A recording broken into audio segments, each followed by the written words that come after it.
Assalamualaikum warahmatullahi wabarakatuh. Hari ini kita mau membahas kunci jawaban buku tema 7 kelas 6 halaman 75, 76, 77, 78, 80, 81 dan halaman 82. Tetapi sebelum kita lanjutkan videonya, buat kalian yang belum mensubscribe channel YouTube ini, silakan klik dulu tombol subscribe yang ada di bawah ini dan jangan lupa juga untuk mengklik tombol like-nya. Dan apabila kalian ingin melihat kunci jawaban buku tema 7 kelas 6 pada halaman-halaman yang lain, kalian bisa cek link playlist yang sudah ada di kolom deskripsi. Oke, tanpa panjang lebar lagi, kita langsung saja untuk menuju ke pembahasan kita kali ini. Kita awali dari halaman 75. Jadi di sini di halaman 75 itu ada bagian ayo berdiskusi. Kamu telah membaca teks Kepala Sekolahku Pemimpin Idolaku. Diskusikan jawaban pertanyaan-pertanyaan berikut dengan kelompokmu. Untuk pertanyaan yang nomor 1, mengapa kepala sekolah pada cerita di atas menjadi pemimpin idola? Jawaban untuk pertanyaan ini adalah seperti ini. Karena mempunyai sifat rela berkorban, pantang menyerah, peduli dengan murid, cerdas dalam menghadapi masalah dan dalam mengambil tindakan, mampu meningkatkan persatuan di kalangan murid dan guru. Nah, itu adalah alternatif jawaban untuk soal yang nomor 1. Kita lanjut ke soal yang nomor 2. Untuk soal nomor 2 pertanyaannya, apakah kepala sekolah pada cerita sudah mengamalkan nilai-nilai persatuan? Jelaskan. Jawaban untuk pertanyaan yang nomor 2 yaitu sudah mengamalkan nilai-nilai persatuan. Ini ditunjukkan dengan tidak membeda-bedakan asal-usul murid sehingga antar murid timbul kebersamaan dan rasa persatuan. Nah, ini adalah alternatif jawaban untuk soal yang nomor 2. Kita lanjut ke soal yang nomor 3. Untuk soal yang nomor 3, soalnya, apakah kepala sekolah sudah menerapkan nilai-nilai kerakyatan? Jelaskan. Jawaban untuk soal nomor 3 yaitu, ini jawabannya. Di sini ada nomor 3, berarti ini jawaban untuk soal nomor 3. Sudah menerapkan nilai-nilai kerakyatan. Ini dibuktikan dengan kemampuan Pak Weli mengetahui karakter masing-masing siswa. Kemampuan mengetahui karakter siswa ini hanya bisa diperoleh jika berbaur atau menyatu dengan murid-murid. Selain itu, mampu menggalang semua unsur pendidikan atau sekolah, baik murid, guru, kepala dinas hingga camat dan bupati untuk bersama-sama memecahkan masalah. Nah, ini adalah alternatif jawaban untuk pertanyaan yang nomor 3. Kita lanjut ke pertanyaan yang nomor 4. Untuk pertanyaan yang nomor 4, pertanyaannya, apa alasan kepala sekolah membantu Sudin untuk mengikuti lomba pidato? Jawaban untuk pertanyaan yang nomor 4 yaitu, nah, ini jawabannya nomor 4.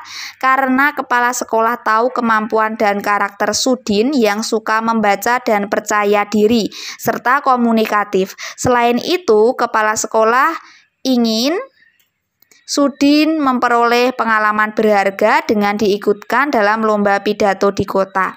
Nah, itu adalah alternatif jawaban untuk pertanyaan yang nomor 4 yang ada di halaman 75. Kita lanjut ke halaman 76. Di halaman 76, nomor 5, di sini yang atas adalah nomor 5, pertanyaannya, apa yang bisa kita teladani dari sosok kepala sekolah tersebut? Jawabannya adalah, nah, ini jawaban untuk pertanyaan nomor 5, sikap merakyat atau turun ke bawah, kreatif penuh ide, peduli dengan siswa, rela berkorban, mampu menjaga persatuan dengan tidak membeda-bedakan siswa, dan pantang menyerah. Nah, ini adalah alternatif jawaban untuk soal yang nomor 5.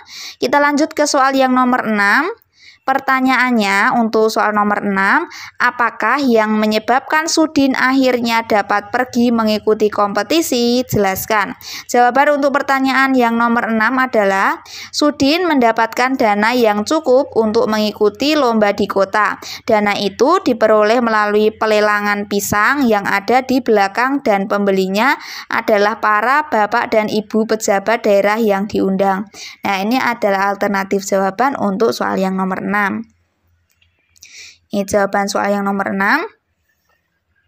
Kita lanjut ke soal yang nomor 7. Pertanyaannya, bagaimana menurutmu hubungan antara kepala sekolah dengan bupati, kepala dinas, dan pejabat daerah lainnya? Apa yang membuatmu menyimpulkan seperti itu? Nah, jawaban untuk nomor 7 itu seperti ini. Jawabannya, kita buka, ya. Ini adalah jawaban untuk pertanyaan yang nomor 7. Jawabannya adalah hubungan yang sangat baik dan akrab. Hal ini dapat dibuktikan para pejabat tinggi tersebut mau menghadiri undangan kepala sekolah walaupun para pejabat tersebut merupakan orang-orang sibuk. Nah, ini jawaban untuk yang nomor 7. Kita lanjut ke nomor berikutnya. Bukan nomor sebenarnya karena nggak ada nomornya, jadi di bawahnya nomor 7 itu masih ada pertanyaan lagi, tapi di sini tidak ada nomornya. Pertanyaannya seperti ini.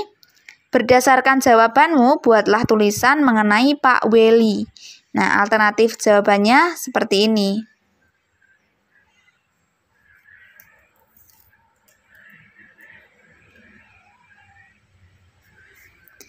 Pak Weli adalah seorang perantau dari Indonesia Timur yang mengabdi di pelosok Jawa Tengah.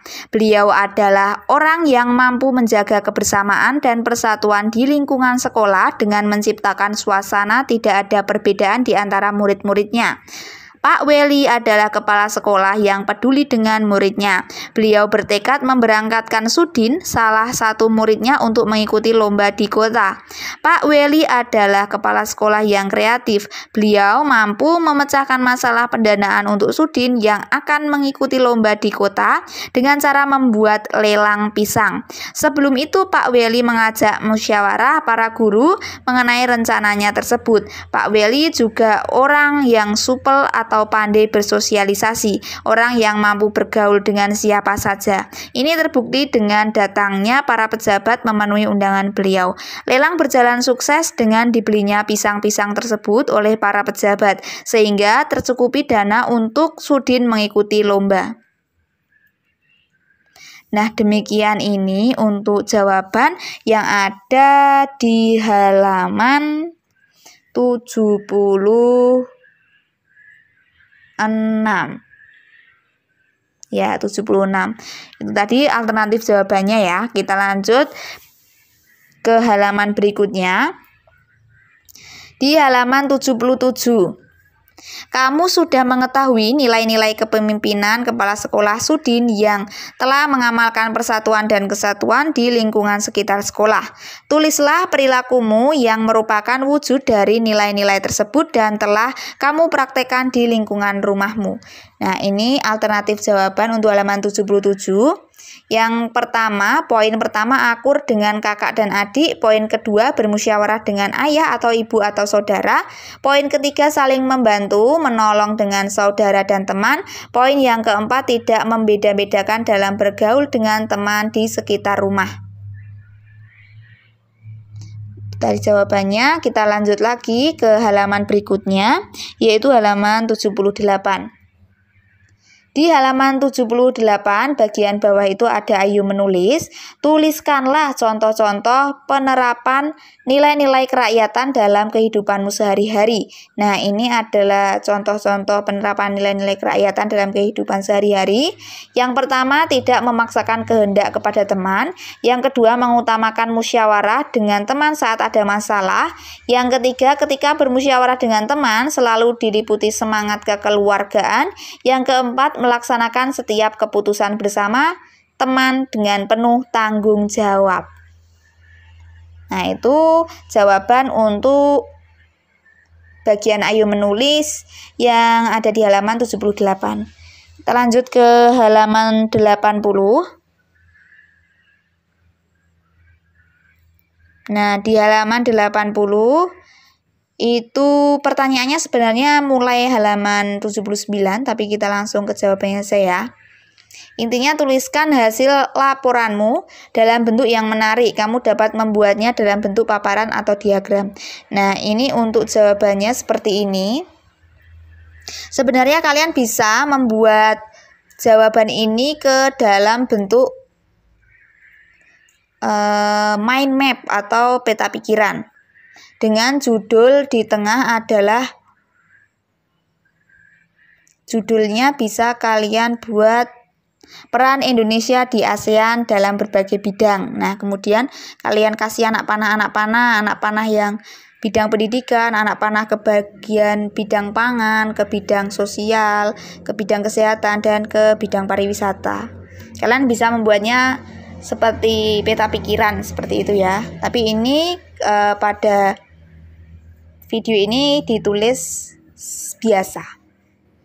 Jawabannya seperti ini. Peran Indonesia di ASEAN. 1. Bidang pendidikan.